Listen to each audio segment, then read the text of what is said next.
Arthur's Christmas.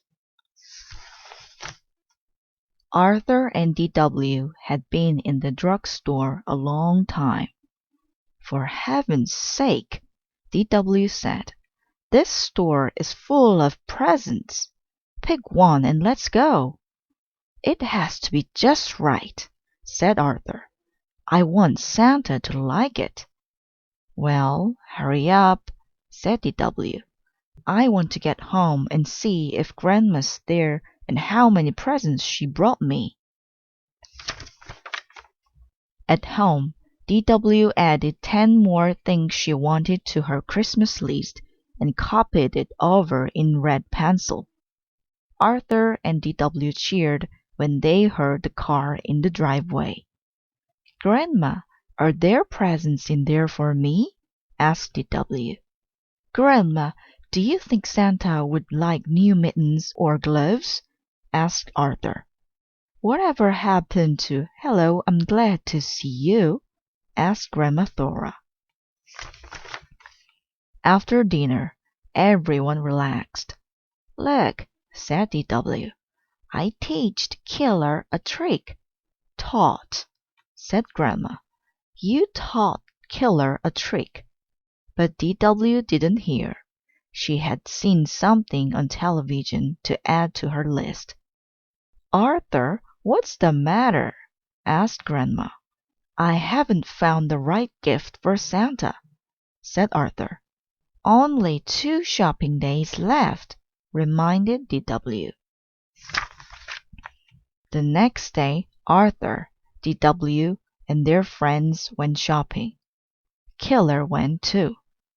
Arthur searched the entire store and still couldn't find the perfect gift for Santa. "What's the big problem?" asked D.W. "I can see 100 things I want. Let's go tell Santa." "Santa, what would you like for Christmas?" asked Arthur. "Ho, ho, ho," laughed Santa. "You just leave the giving to me." D.W. had her picture taken patting Santa's tummy. Buster was next. "Santa, be careful coming down the chimney at our house. My parents always forget to put out the fire." "Ho, ho, ho," said Santa. "Don't worry, I'll use the front door." Then it was Francin's turn. "Have you been a good little girl?" asked Santa. "Oh, yes," smiled Francine. "I'm always good." "Always?" asked Santa. Afterward, Buster treated them all to ice cream. Arthur could hardly finish his root beer float. He had only one more shopping day. "Look," said Francine, "Santa eats ice cream." "I'll have a banana split with 6 scoops of bubblegum ice cream," said Santa, "with double hot fudge, whipped cream, and nuts." "I'll say he eats ice cream," said D.W. At home, Arthur asked his family for help. "How about a nice colorful tie?" said Father. "Aftershave is always a good gift," said Mother. "I bet Santa could use some toasty warm long johns," said Grandma.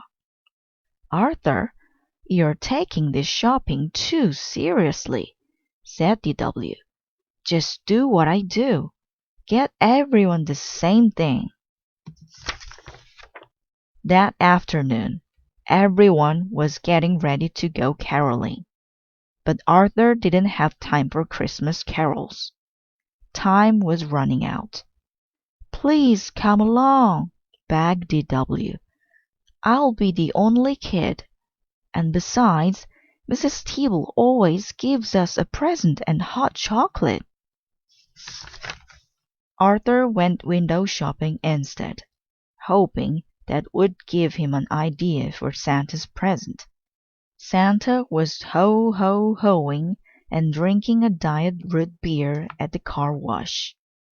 Moments later, Santa was at the Golden Chopstick, eating subgum chow goo. Santa must have run to the deli at the corner of North and Main.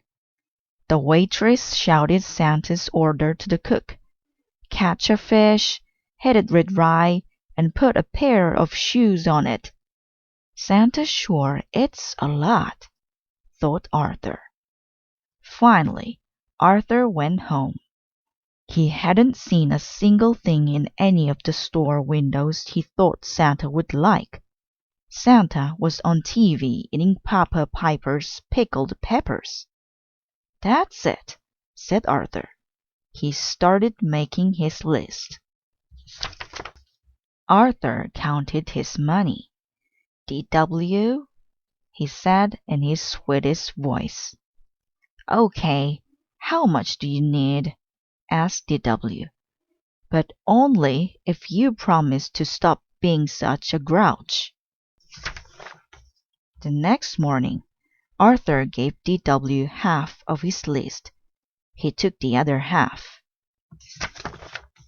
DW had to keep Killer out of the kitchen while Arthur made Santa's present. "What's all that noise?" asked Father. "Arthur is making a mess," reported DW. The kitchen door opened, and Arthur sneezed. "Mom, how many cups of pepper in pickled peppers?" he asked. "Maybe I should help," said Mother. "No, please," said Arthur. "I want to make Santa's present myself. Just tell me how many sticks of gum in subgum chow goo." "Poor Santa," said DW. Hours later, Arthur whistled while he set the table for Santa. "What's that?" asked Father. "Pickled peppers, a hot fudge sundae on bubblegum ice cream, and subgum chow goo. I sort of combined Santa's favorite foods," Arthur explained. "What's that big lumpy thing that's moving?" asked Grandma. "A pizza to go," said Arthur, "with everything on it. If you want Santa to come, you'd better go to bed," said Mother. "If we want Santa to come," thought DW, "we'd better do something about that food." DW couldn't fall asleep. "I have to do something," she thought. "Poor Arthur worked so hard. But if Santa gets one whiff of Arthur's present, he'll never set foot in the dining room, much less eat any of it." Careful to miss the squeaky step, DW tiptoed downstairs in the dark. The next morning, Arthur was the first one up. "Santa ate it all!" he cried. "And he left a note." "Dear Arthur, you were so nice to take the time to find out my favorite foods and make them. Thank you. You also teached me about the Christmas spirit. Love, Santa. P.S.